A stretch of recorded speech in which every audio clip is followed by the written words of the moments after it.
सध्या जगात America, Iran आणि इस्रायल यांच्यामध्ये जे युद्ध सुरू आहे तर त्याची प्रचंड मोठ्या प्रमाणावरती चर्चा आहे। या युद्धाचे प्रत्यक्ष आणि अप्रत्यक्ष परिणाम भारतासह सर्वच देशांना पाहायला मिळत आहेत, दिसत आहेत। आता सध्या भारतामध्ये भारत सरकारने कमर्शियल गॅसच्या वितरणावर काहीशी मर्यादा आणलेली आहे आणि कमर्शियल गॅसचं वितरण मर्यादित करण्यात आल्यामुळं 5 तारखेपासून व्यावसायिक गॅस सिलेंडर मिळत नाहीत आणि याचा परिणाम मोठ्या प्रमाणावरती हॉटेल व्यवसायावरती होताना आपल्याला पाहायला मिळतोय।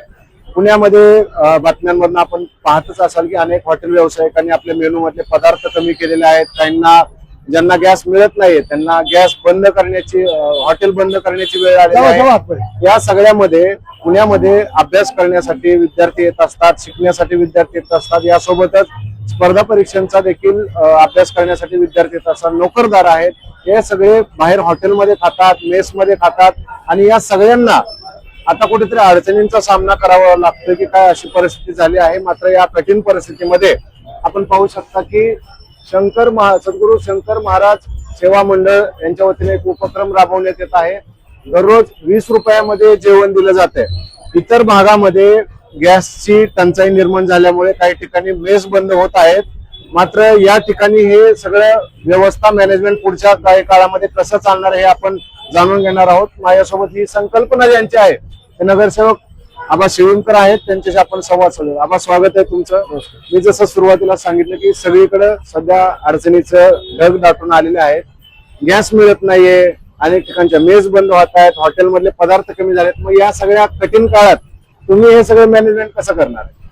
आज खरं तर युद्धाच्या काळामध्ये आपल्या देशावरती गॅस टंचाईचं संकट घोंगावत असताना भविष्य काळामध्ये काही पुणे शहरात ग्रामीण भागातून येणारे विद्यार्थी असतील, काही हॉस्पिटलमध्ये असणारे पेशंट असतील, त्यांचे नातेवाईक असतील, यांची भोजनाची सोय व्हावी। आता काही ठिकाणी आता हॉटेल्स, गॅस अभावी हॉटेल्स बंद व्हायला लागले। त्यानंतर छोट्या छोट्या खानवळ आहेत जिथे भोजनालय आहेत ते पण बंद व्हायला लागले। तर आपल्या पुणे शहरातील विद्यार्थ्यांची उपासमार होऊ नये किंवा सर्वसामान्य लोकांना पोटभर जेवण मिळावं या संकल्पनेतून आम्ही आता जो आमचा गेले 13-14 वर्ष झालेला जो 20 रुपयात पोटभर जेवणाचा जो उपक्रम आहे, हा उपक्रम आम्ही आगामी काळामध्ये गॅसच्या टंचाईच्या काळामध्ये आम्ही चुलीवरची भाकरी म्हणजे चुलीवरचा स्वयंपाक आम्ही देण्याची व्यवस्था या पुणे शहरात येणारे विद्यार्थी असतील, पुणे शहरात हॉस्पिटलमध्ये येणारे पेशंट असतील, त्यांच्या नातेवाईकांच्या भोजनाची व्यवस्था असेल, असे सर्वांना मी तुमच्या माध्यमातून आवाहन करतो की जर तुमची कुठे जर भोजनाची व्यवस्था होत नसेल तर आमच्याकडे 20 रुपयाच्या पोटभर जेवणामध्ये या। तिथं तुम्हाला जरी गॅसची टंचाई जरी भासली तरी आम्ही लाकडावरती म्हणजे चुलीवरती स्वयंपाक करून सर्वांना आम्ही पोटभर जेवण देण्याचा उपक्रम आम्ही राबवणार आहोत। हा खरं तर उपक्रम समाजामध्ये काम करत असताना आपण समाजामध्ये काम करत असताना राजकीय क्षेत्रामध्ये ज्यावेळेस आपण लोकप्रतिनिधी होतो, लोकप्रतिनिधी झाल्यानंतर समाजामध्ये असा एखादा उपक्रम आपण राबवला पाहिजे की तो समाजाचा आपण देणं लागतो या उद्देशानं आम्ही हा उपक्रम राबवलेला आहे। आता पण आपण जर बघितलं तर अतिशय आनंदानं नागरिक या ठिकाणी 20 रुपयात पोटभर जेवणाचा आस्वाद घेतात आणि आगामी काळामध्ये जर या देशावरती गॅसची टंचाईमुळे जर मेसेज बंद झाल्या, खानावळी बंद झाल्या तर आम्ही सर्वांना आव्हान आपल्या माध्यमातून करतो की पुणे शहरात कुठेही तुम्हाला जर भोजन मिळालं नाही तर आमच्या सद्गुरू शंकर महाराज सेवा मंडळामध्ये या। सद्गुरू शंकर महाराज मठाच्या शेजारी आमचं 20 रुपयात पोटभर जेवणाचं भोजनालय, त्या ठिकाणी तुम्हाला पोटभर जेवणाची व्यवस्था केली जाईल असं आपल्या माध्यमातून पुन्हा एकदा सर्वांना आवाहन करतो। हा उपक्रम खरंच समाज उपयोगी आहे, पण या उपक्रमाची सुरुवात कशी झाली, कोणाकोणाचं याच्यामध्ये सहकार्य लाभलं? याच्यामध्ये सहकार्य असं आम्ही कोणाचं घेत नाही। समाजामध्ये ज्यावेळेस मी नगरसेवक झाल्यानंतर लोकप्रतिनिधी ज्यावेळेस झालो, मी लोकप्रतिनिधी झाल्यानंतर आपण एक समाजाचा असा एक उपक्रम आपण राबवला पाहिजे तो नागरिकांना त्याचा उपयोग होऊ शकतो, म्हणून आम्ही हा 20 रुपयात पोटभर जेवण. आता आम्ही ज्यावेळेस पुणे शहरात फिरत असतो, वेगवेगळ्या ठिकाणी काही विद्यार्थी असतात, काही नागरिक असे असतात की त्यांचं अल्प उत्पन्न असतं. त्या उत्पन्नामध्ये त्यांचं उदरनिर्वाह करणं, घराचं भाडं देणं किंवा मुलांचे शिक्षण भागवणं, हे सगळं सुविधा करणं अल्प उत्पन्न धारकाला किंवा कमी पैशाची नोकरी असेल त्यांना हे शक्य होत नाही. म्हणून आपण असा एक उपक्रम राबवण्याचं डोक्यात घेतलं. तेव्हापासून 2012ला आपले राज्याचे मुख्यमंत्री माननीय देवेंद्रजी फडणवीस त्यावेळेस प्रदेशाचे भारतीय जनता पार्टीचे अध्यक्ष होते, त्यावेळेस त्यांना बोलवलं होतं. हा उपक्रम आहे मी त्यांच्या हस्ते उद्घाटन केलेला आहे. आणि सलग म्हणजे 2012 पासून आज 2026 आहे. मी करोनाच्या काळात सुद्धा या ठिकाणी, पूर्ण करोना काळामध्ये कुठेही भोजनाची व्यवस्था नव्हती, परंतु आम्ही सद्गुरू शंकर महाराजांच्या प्रसादाच्या माध्यमातून याच ठिकाणी आम्ही खिचडी गेले 2 वर्ष, म्हणजे करोना सुरू झाल्यापासून संपेपर्यंत आम्ही या ठिकाणी नागरिकांना मोफत खिचडीचा प्रसादाच्या रूपाने आम्ही या ठिकाणी नागरिकांना भोजन दिलेलं आहे. म्हणजे कधी आमच्या या सुविधेला किंवा या आमच्या भोजनालयाला कधी खंड पडू दिला नाही. अखंडित आजपर्यंत हे आम्ही चालू ठेवलेलं आहे. त्याच्यात नफा तोट्याचा आम्ही कधी विचार केलेला नाही. आमच्याकडे जे असतं ते परमेश्वर कृपेने ते दुसऱ्याच असतं, आमचं काही नसतं. ह्या उद्देशाने आम्ही हा उपक्रम ठेवलेला आहे. मी तर हा उपक्रम माझ्या पूर्ण आयुष्यभर, म्हणजे मी जोपर्यंत जिवंत असेल तोपर्यंत हा उपक्रम 20 रुपयात पोटभर जेवणाचा उपक्रम आम्ही चालू ठेवणार आहोत. खरं तर समाजामध्ये असे उपक्रम अनेक राजकीय कार्यकर्त्यांनी राबवले पाहिजेत, अशी माझी सर्व राजकीय पुढारी असतील, आमचे नेते असतील किंवा समाजात वेगवेगळे घटक काम करणारे सगळ्यांना विनंती आहे की आपण पण असे उपक्रम राबवा.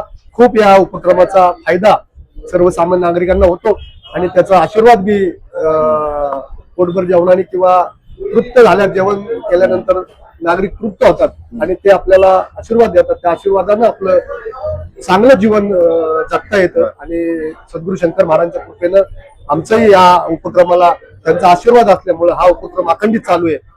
धन्यवाद. इथलं मॅनेजमेंट कोण आहे बघतो? बरं, यांना बोलता येणार नाही, पण सांगा तरी तर कोण येतं जेवण करायला? संतोष इकडे, त्याला पाठवा. बरं चालतं. कोण येतं सांग संतोष. दादा, कोण येतं इथं जेवण करायला? काय सर्वसामान्य नागरिक थांबा, येतात, सांग. गरजू येतात, ज्येष्ठ नागरिक येतात, विद्यार्थी वगैरे. कोण येतं इथं जेवण करायला? बोला. तिथं सर्वसाधारण विद्यार्थी, कॉलेज स्टुडंट वगैरे सर्व कामगार लोक समजा इथं जेवायला 20 रुपये जेवणात पोटभर जेवण हा आमचा उपक्रम 2012 पासून आहे. दररोज आपल्याकडे 400-500 लोक साधारण जेवतात. बरं. आणि आपल्याकडे आणली पोटभर जेवण आहे, किती खात्याचं काय आपली मर्यादित जेवण आहे, आपलं कधी बंद नसतं जेवण. बरं, काय काय मिळतं आपल्या ताटामध्ये? आपल्या ताटामध्ये गुरुवार आणि सोमवार स्वीट असतं, भाजी, भात, चपाती, एवढं जेवण असतं. पण असं जेवण मिळाल्यावर लोकांच्या काय प्रतिक्रिया असतात? लोकांचे घरी घरगुती जेवल्यासारखा त्यांचा हे होतं, घरी जेवल्यासारखं होतं. बरं, साधारणपणे कुठल्या भागातून लोक येतात? आता जे शिकायला मुलं आलेले आहेत बाहेरून, बाहेरच्या डिस्ट्रिक्ट, ते लोक इथं जेवायला बाहेर भरपूर लोक येतात. इथं चांगली चांगली सर्वसाधारण लोक आहेत, सर्व लोक इथं भक्त जे येतात जे बाहेर भक्त आहेत, ते खूप मोठे लोक प्रसाद म्हणून इथं जेवतात. ठीक आहे.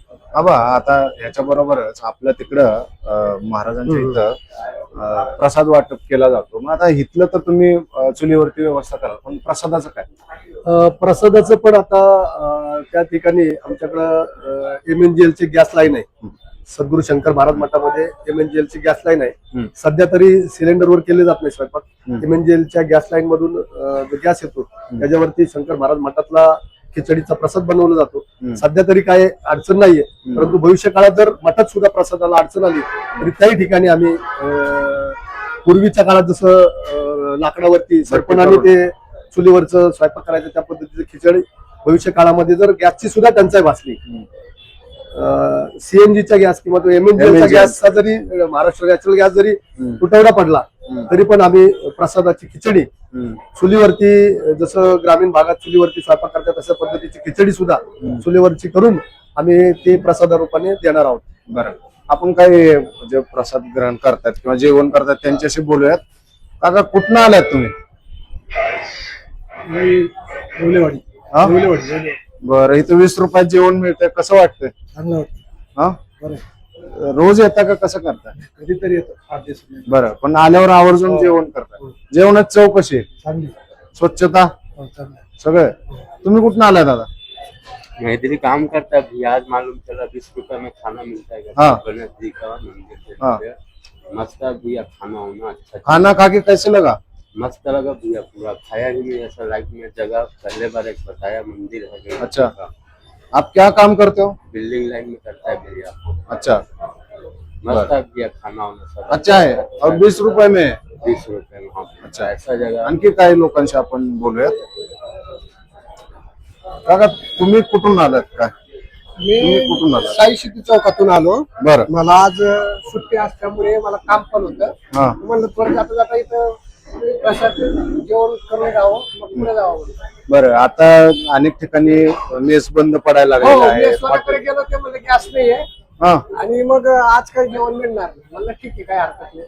मग इथं आलो, इथं मिळालं जेवण. अडचणी शंकर महाराज जाऊन आले मला. हो, तेवढं खरं आहे बाकी. काका तुम्हाला काय बोलायचं? कसं आहे जेवण इथलं कसं आहे? तुम्ही रोज येता का? रोज येता? रोज म्हणजे नेहमी येतो. हा दुपारी जेवणाची क्वालिटी चांगली आहे. हा. उपक्रम कसा आहे हा? एक नंबर. जेवण कसं आहे? घरच्यासारखं आहे. चव? घरच्यासारखं आहे. बरं. पण आता अनेक ठिकाणी हॉटेल बंद होत आहेत वगैरे, त्या अशा लोकांनी आता इथे एक आहे उपक्रम, पण लोकांनी काय करायला पाहिजे आता? खूप उपयोगी आहे. हा. आमच्यासारखं म्हणजे आपण कमावतो. काय करता तुम्ही? अपंग आहे. बर, दिव्यांग आहे. ठीक आहे. मग तुम्ही इथं येत आहे? हा, येतो. बरं एक दोन दिवसांनी तरी येतो. बरं बरं, ठीक आहे. चालेल. तर आपण पाहिलं की दिव्यांग व्यक्ती सुद्धा आपल्याला भेटले, नोकरदार भेटले, श्रमिक भेटले, आता विद्यार्थी सुद्धा काही जण आलेले आहेत. आणि आता ह्याच्या माध्यमातून जर आपण बघतोय की अवघ्या 20 रुपयामध्ये हे जेवण मिळतंय आणि याचा खूप मोठ्या प्रमाणावरती लोकांना फायदा होतोय. खरं तर ही जी गॅस टंचाई आहे त्या गॅस टंचाईच्या माध्यमातून लोकांसमोर एक नवीन संकट उभं राहिलं आणि या संकटातून लवकरात लवकर बाहेर काढावं अशा पद्धतीची लोकांकडनं मागणी होते. आगामी काही काळामध्ये हे संकट दूर होईल असं सांगितलं जातंय. मात्र जोपर्यंत हे युद्ध सुरू आहे त्याचे असेच परिणाम आणखी काही आपल्याला पाहायला मिळतात काय आपण यावरती लक्ष ठेवू. तर असेच थांबूयात. धन्यवाद.